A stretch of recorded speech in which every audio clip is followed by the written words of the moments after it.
I don't go to bars and I don't go to sports games, which is why I tried to call it a sport game. But if I did, I would still try to be brave, get my project out, and normalize the idea of working on your craft in public. Hi, my name is Mark and welcome to the channel. Today is International Knit in Public Day, and I'm celebrating that by knitting in public here at one of the beautiful parks on the mountain where I grew up in Tennessee. So during this video, I'll be sitting, talking with you a bit, and showcasing lots of my favorite places to knit in public, and just be a tourist when I'm back home in Chattanooga, Tennessee. So let's get into it.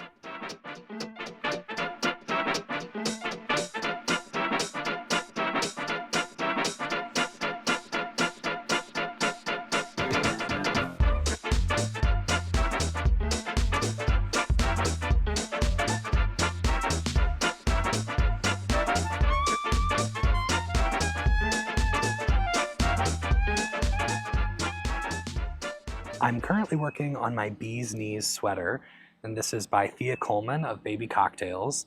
I'm really happy with this project so far. I'm using Scout from Kelborn Woolens in one of their new solid colors. The color is Dandelion, and I'm also really happy. I hope it's showing up decently here in the shade outside. I think it's a beautifully sunny, bright, cheery color that will work really well for this stitch pattern and for the idea of the cardigan, for being the bee's knees. So I'm sitting here at the McCoy property. This is, I think, technically called McCoy Farm and Gardens. I'll put the real name and a link to it in the description box. But I'm sitting here just enjoying the birds. There's also a lawnmower going, but I'm outside. I'm in a public place. I'm in nature, enjoying my project and enjoying, finally, this warm weather, what feels like summer. So normally I'm in Cleveland, Ohio, but I'm currently in Chattanooga, Tennessee, specifically on Signal Mountain, which is where I grew up. And I'm here both for work and a little bit of family time. So I'll be singing some concerts in Atlanta later this week. And in the meantime, I didn't say that right. Meanwhile, in the meantime, I'm here on Signal Mountain with my husband, with my family, just enjoying a couple of days to knit, a couple of days to work on the things I enjoy, catch up on everything I want to catch up on. So I don't want to sit and ramble too much. I just want to enjoy being together, knitting, crocheting, crafting, working on whatever it is you like to do in your life. And I hope you are able to take advantage of this day. And I really hope you'll be able to go somewhere, even if it's just outside your home, just outside your apartment, and sit on a bench, take a chair, and craft in public, and let people see what you're working on, and just spark that interest for whatever your hobby might be. So, I started knitting about 6 years ago when I lived in the United Kingdom. And the reason I wanted to start knitting was because of a scarf I had seen in a movie. And I just liked the look of it. It was clearly a hand knit scarf, and I wanted something like that. So I could have searched for a knitter in my life, but I thought I would like to make it for myself. I want to learn how to do that. So I looked up videos on YouTube. I went to a local shop and picked up supplies. And several months later, I had a scarf. So ever since that moment, I've just really enjoyed the activity, the repetition, the focus it takes, the sort of introspective alone time it takes to work on a fiber craft like knitting or crocheting, needlepoint, hand sewing, whatever it might be, that is time consuming and also a very independent hobby. So part of this really independent activity of knitting, working on my own project, counting my stitches, memorizing the pattern or glancing at my pattern on paper, part of it that I really like is being able to take that hobby out into the wild. So today I'm literally outside with the birds, with the bees, with the bugs, with the lawnmowers, and it's fun. There's a special feeling to doing something that is so focused, so minute and repetitive in front of me in a much larger context of nature, of being in public. And I haven't really read about the purpose of International Knit in Public Day. I would think a lot of it is for representation, to show people what you're doing, to inspire someone because they see you crafting out in public. Now they want to pick it up, or maybe they craft at home, but they've never felt confident enough to take their work with them to the park, to work, on the bus, on their commute, to take it around family or friends. So that's something I really love, and that's something I want to push my viewers, push my friends that I'm making here on YouTube and out in the knitting and crocheting world to do. I hope that you will start crafting out and about, crafting in public, crafting on your commute, if you're not already doing that. So please let me know. Let me know in the comments, where's your favorite place to craft? And if that's at home by yourself, that is totally fine, but you may have a very different answer. So some of the places I've found that I really love to craft, I love to craft when I travel. When I have a stressful travel day and I need to be in an airport, on a bus, in the car all day, I really love having a project and I look forward to that dedicated time to work on it. It's much harder for me to get my computer out on a plane or even in an airport and get work done.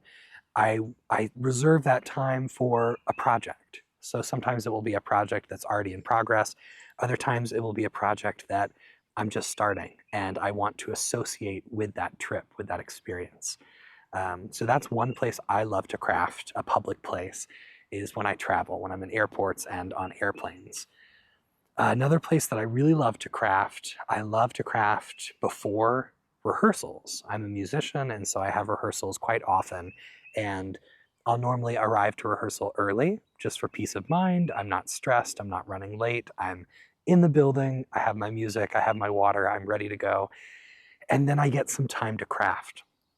So that's one of my favorite, most peaceful moments is just in those minutes, sometimes it's 15 minutes, sometimes it's a half hour before a rehearsal starts, to get my project out and work on it. And sometimes people come up and talk to me while I'm doing that, and it becomes a social moment. Other times people leave me to my crafting, and I like it both ways. I don't really prefer one over the other. So it's just a cherished, special time that I get to work on my project while being surrounded by people and activity, that flurry of whatever, a flurry of business, a flurry of excitement, of people going about their routines, while I'm sort of balanced in the middle with this really therapeutic, meditative, enjoyable craft, enjoyable hobby. So another place that I like to knit that's out in public is at my local art museum in Cleveland. It's a free museum, so it's not like I have to pay $10, $12, $20 to get in and then knit. I can just walk in, which is a real luxury. And I know not everyone will have that, but many of you might. So I love to go into that space where I'm surrounded by people coming to look at art, people on field trips, family outings, whatever it is. And they have a beautiful atrium where I can sit, spread out my project, enjoy working, but also enjoy people watching. And when I'm finished, it's a good excuse to go look at an exhibit or two, things that I like in the art museum. But I'll often go and I'll just knit. I won't even go look at the art. I just want to go and be near some of that. I want to be part of some of that. So I've recently started knitting in restaurants, and I try not to do it in an annoying, cumbersome way. But sometimes when you go to a restaurant, you might sit there for a long time before you order. You might sit there for a long time waiting for the food, depending on the vibe of the meal and who you're with. So if I'm at like a family meal or a meal with a few friends and it's casual, it's not um, like an event honoring somebody, it's not necessarily a birthday party or an anniversary date or something. If it's just a normal meal out, I've started knitting and I'll try to work on something that I can do without interruption, without having to stare at the pattern and count my rows. Something where I'm just working in the round, like a hat, maybe the sleeve of a sweater, maybe the body of a simple sweater. And I try to normalize that. So I try not to be rude, but I want to work on my knitting. I like to say no time is a bad time for knitting time because knitting projects typically take a long time to finish. So if you only work on them at home when it's your alone time, that might be scarce. You might not have much of that time offered in your schedule.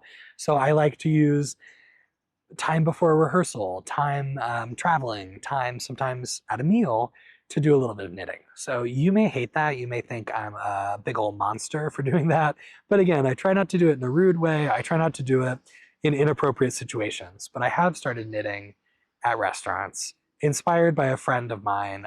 Her mother always knits in restaurants. And I thought, why not? You know, you live once. I like to knit. I think that's okay. So it's something I do now, which has really added to my knitting time. So that's just a word, a little interruption on knitting in restaurants. In this next part of the video, I'm going to take you to a couple of places in Chattanooga where I like to be a tourist, where I like to craft or knit if I can, if the situation permits. So I'm going to pass you to me in those other locations for a look at other places that are totally worthwhile for crafting, knitting in public. After that, I'll meet you back here to talk about what I do to pack up my things, decide which spots are appropriate public crafting spots, and just some tips about how I feel comfortable establishing that space and feeling totally comfortable and safe as I craft out in the wild. So I'll see you back here after showing off some of my favorite places to knit. Hi, we're here at the Naughty Cat Cat Cafe in Chattanooga, Tennessee. As you can see, they advertise that they have 30 cats inside, which is something we like to say in our own house, even though we don't really have 30. We have 3. But it's a great cat cafe. And I think this is one of the largest cat cafes in the United States. I'll maybe put a link up to more information about that, but you'll see more of it once we go inside. But we're here to visit with the cats and hopefully do a little bit of knitting, specifically knitting in public. So all day today, we're celebrating International Knit in Public Day. And if you're not a knitter, if you're a crafter of any kind, crochet, Tunisian crochet, nail binding, cross stitch, anything like that, it's all included. So I hope that you take your crafting and you find a place where you live to work craft in public. So let's go inside and hopefully spend some time with some sweet cats. So here we are inside the cat cafe, and indeed, we're greeted by several very sweet, very welcoming cats. And today it turns out they have 46 cats in the cat cafe. They always, I think, have a minimum of 30, but they work with local shelters to give these cats the opportunity to meet people. So immediately, Ned had this adorable little cat in his lap with the most charming blue eyes. So the idea is that you come to this cat cafe and spend an hour at a time visiting the cats, and it's an opportunity for you to meet a possible animal that you might want to adopt, or for you just to spend time around the cats. If you don't have cats at home, if you aren't allowed to have pets, if you can't have pets of your own, it's a fun way to spend some time with some animals. And it's a great idea for people looking to adopt, where you want to gauge the personality of an animal and look for an animal that might fit well with you, that you could give the best home to. So we really love this cat cafe. Again, it's the second largest cat cafe in the United States, so there are a lot of cats, but there's also a lot of space where you can sit and comfortably interact with these animals. So I thought a fun opportunity for us to go while we're in Chattanooga, and also a nice opportunity for me to do some knitting, because I think, yarn and cats, they match pretty well. And at home, of our cats, one of them will play with my projects and play with my yarn. They'll take what I have, but the others know to leave it alone. Here we have one kind of curious animal, but I think when I make a more firm offer for him to play with the yarn, he's a little spooked. He's not going to commit to it. So it's fun to see all the different personalities here. Curious cats, friendly cats, some cats that keep to themselves, and a lot of cats that just enjoy a very comfortable space. I think if I were a cat living in a shelter, I would be thrilled to be somewhere like this, where it's a shared home, lots of toys, lots of beds, lots of windows, and lots of visitors, lots of people to come in and play with me and say hello and potentially adopt me. So that's my turn speaking for the cats here. But they're really precious, and the cafe part of things, you get a drink as part of your time your time slot at the cat cafe. Um, they have some baked goods that are baked off premises, and you could buy those separately. So it's not really a cafe where you eat lunch or anything, but it's a place where you go hang out with the cats, which I think is great. So here's another really friendly, really sweet cat that found Ned. Nobody sat with me, but they were really excited to see Ned. I think my knitting scared them off. I intimidated them. So here's the outside. They have a really cute logo, and they also have the sign, "Not a strip club," because I'm sure they have some people that confuse what they're there for. They have a lot of fun merch, and as the sign said, the money goes to the cats. The whole point of this is for the cats to find forever homes, and so far, you can see the adoptions. They've had 1,221 adoptions in 1,228 days of being open, which is really incredible. So it's a pretty cool mission, a pretty important thing for anyone who is an animal lover and is concerned with shelter animals finding homes. Now we are downtown in Chattanooga, and I'm currently standing near the Hunter Museum of Art. And behind me is the Walnut Street Walking Bridge. And I think this is the longest, if not the longest, it's one of the longest public pedestrian bridges in the world. And they're about to start renovations on it. I think they're just going through to do work to keep it up to code, to keep it safe for everyone, but maybe they're doing things to add to its features or the cosmetic appeal. But it's a really beautiful walking bridge, and you'll see people biking, running with strollers, walking dogs, and it's a beautiful focal point in downtown Chattanooga. So we've also got the river right here, and I don't know, we're just celebrating other parts of Chattanooga for this International Knit in Public Day. So I've got my big cat tote, favorite cat from the Metropolitan Museum, and my, oh, I forgot what it was called for a second, my bee's knees sweater.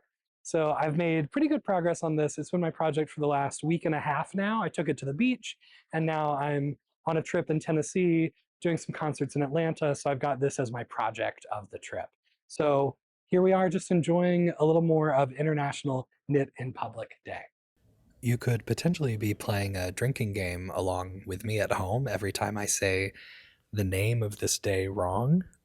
So I've gone through obviously and added my title cards to replace International uh, Day of Knitting, Knitting Day, with Worldwide Knit in Public Day. And again, this isn't just about knitting, it's about stitching together and bringing people together in events, in public spaces with your crafting.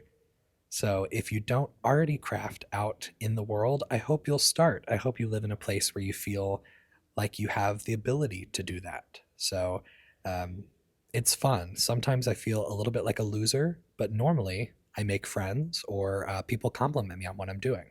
So give it a try. All right, this next location is not technically in Tennessee. I'm at the beach here, and if you know your geography of the southeastern United States, you'll know Tennessee is a landlocked state. So here I am on Hilton Head Island in South Carolina, where I was recently enjoying a week long vacation with my family members. And one of my favorite things, well, my number one favorite thing to do on a vacation is knit. And so when I'm at the beach, and I can hear the water. I can sit in the sand. I can feel the water on my toes. I love to knit. So I take my beach chair and I set up as close to the water as I can. I keep my yarn in a project bag and I work on my projects. So every day, weather permitting, I would set up down on the beach, usually in the evenings when the sun is starting to set. I burn pretty easily, so I lather up with sunscreen. I have as much protection as I can from the sun, but I want to feel the warmth. I want to feel like I'm at the beach. So I enjoy taking my project and knitting very publicly on the beach. And you'll see here a delightful visitor.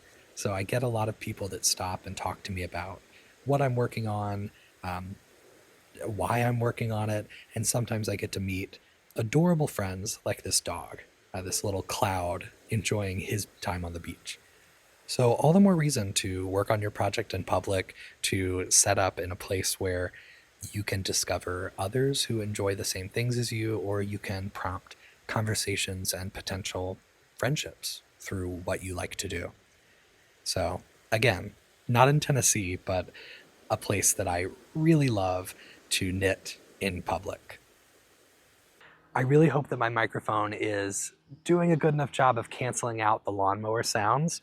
This is a good point about knitting in public, knitting outside of your own home, the privacy of your own home. You're not in control of the elements. So this is something that comes along with it. I get the birds, but I also get the sound of cars. I might get people popping up right next to me. I might get lawnmowers. And that's just all part of being immersed in a situation with a flurry of activity, which I really like. So I keep a chair. I keep this sort of folding rocking chair in the back of my car, and I also have a little tiny tripod that I put my camera on. So if you're not filming yourself, if you're not talking to yourself out in the wild like I am, like a crazy person, then you have a little less to worry about. But having a chair makes these spontaneous crafting sessions really possible. So I put the chair in the car to go film at a location near my home in Cleveland. And after that day, I thought I'm just going to keep the chair in the car. That way, if I'm driving out of town, if I'm on a trip, or if I'm around my own home, I have the option. If it's a really beautiful day, if I pass by a really beautiful field, a really beautiful building, any setting that I think I would enjoy crafting in, I can just pop out my chair and do that. So that's the first thing for me to be prepared with that. The next thing, of course, is to have a project with me. And if you're a knitter or crocheter, any sort of seasoned crafter, I'm sure you already know to always have something with you.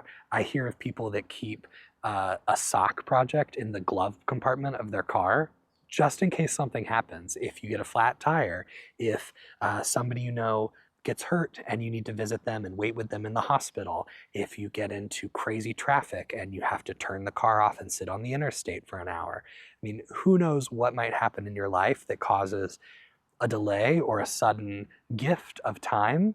So I always keep a project with me. Usually I'm making sweaters, so that can be a little difficult to keep a sweater with me at all times. But if I don't have my sweater with me, I might have the start of a smaller project somewhere in the car, somewhere in my bag, somewhere in my backpack, just so if I'm given the gift of surprise time, I can use it for crafting. That's not to say as a crafter you have to spend every waking moment crafting, but if it's something that grounds you, if it's something that brings you peace and happiness, then I think it's good to have on hand because you never know what life might throw at you, and it can be a really helpful tool just to get you back to a happy place. So keeping a chair in the car, keeping a project with me, keeping bug spray, a hat, sunscreen, a bottle of water, all of those things allow me to be really spontaneous when the weather's nice, when an opportunity presents itself to take advantage of it and craft out in public. Of course, you don't have to have all of those things to be prepared to craft. You can just have your project and you can find a bench, you can find a place to sit, you can find a library, a museum, a park, anything where you can just get your crafting out and enjoy. And part of that comes with a little bit of potential awkwardness if you don't like the idea of just sitting and crafting next to normal people who aren't crafting. And I feel some of that, but I try to be more proactive. I try to be a little more brave about starting my project. And it can feel very funny as a large man sitting and knitting next to people in a restaurant, in a bar, at a sports game. I don't go to bars and I don't go to sports games, which is why I tried to call it a sport game. But if I did, I would still try to be brave, get my project out, and normalize the idea of working on your craft in public. That's not to say that I'm going to pull out all of my scrapbooking supplies, my glue, my glitter, my scissors, and start spreading stuff out and making a mess. I'm going to try to have something that's contained to one bag, something that I can fit in one place, pack it up easily if I need to. But it allows me to keep working on my project. It allows me to connect with that activity that I really enjoy, and potentially it allows me to connect with people who also like to craft, or people that see me crafting, and it inspires them to start up a conversation, to introduce themselves, to share something about what crafting has meant to them in their lives, whether that their mother or grandmother or father, uncle, brother, best friend used to craft and knit, used to make sweaters, used to make hats, whatever it is. I think people see that representation and they get excited. Something in them wants to connect, and that's what I really love. That's something that makes me so excited about knitting or crafting in public. So hopefully, if you're not already doing it, you'll feel comfortable. You'll feel at some point called to say, you know what, I want to take a chair, go down to the park. If you live near water, I want to go sit by the lake. I want to sit by the ocean. I want to go to the beach, and I want to knit or I want to crochet. And it might feel silly to you, or you might say, no, Mark, I've been doing this my whole life. And that's great. I wish I'd been doing this my whole life. So I really hope that you find a place and you find the confidence, whatever you need, to start crafting out in public. And I think a day like this, International Knit in Public, or as I'm thinking, Craft in Public Day, is a good push to do that, a good reminder to get outside, get wherever you can, depending on the climate, depending on where you live, and enjoy your craft out among the flurry of activity that surrounds you, and see what happens. So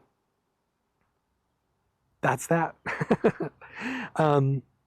Something awkward about filming a video in public is that I might be in someone's way, and I try very hard to make sure I'm not setting up and filming in a place where I'm preventing somebody else from enjoying their life, enjoying their day. So right now I'm sitting just in a shady part of grass off the path, and I have people walking past me, walking in front of me, and some of them look at me like, okay, because I'm sitting here knitting and talking to a camera.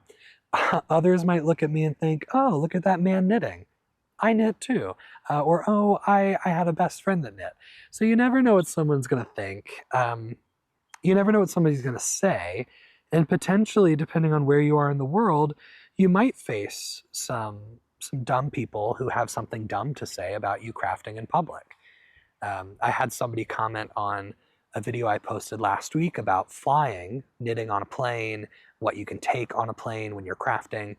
And I think I'll try to find that comment and post it. But if I can't, the gist of it was that the person next to the commenter looked at their crafting and said something along the lines of, oh, well, that's a dying art, implying that nobody really does that anymore, which is a really goofy, untrue thing to say. Plenty of people, plenty of us craft, and we craft in public. We craft where we go.